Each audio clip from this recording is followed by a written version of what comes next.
కొంచెం కొద్దిగా దారి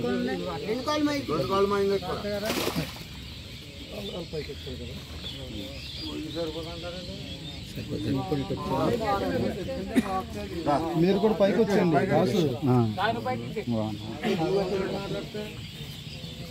పిడకాల దాస్ గారి యొక్క భౌతిక దేహాన్ని బరియల్ గ్రౌండ్లో తీసే పైన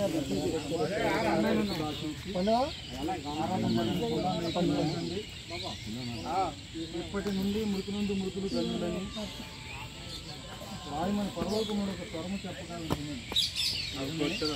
వారు తమ ప్రయాసంలో మాని విశ్రాంతి పొందిన ఆత్మ చెప్తున్నారు. నేనే పునఃస్థానం దేవునైనాను. నాయన విశ్వాసం నుంచి వాడు చనిపోయినను బ్రతుకును. ప్రతికి నాయన విశ్వాసం నుంచి ప్రతివాడు ఎప్పటికీ చనిపోడు. మృతుల్లో నుండి యేసును లేపిన వాడిని నీలో నివసించిన ఎడలా మృతుల్లో నుండి క్రీస్తు యేసును లేపిన వాడు సావునికి లోనైన ఈ శరీరమును కూడా నీలో నివసించుతున్న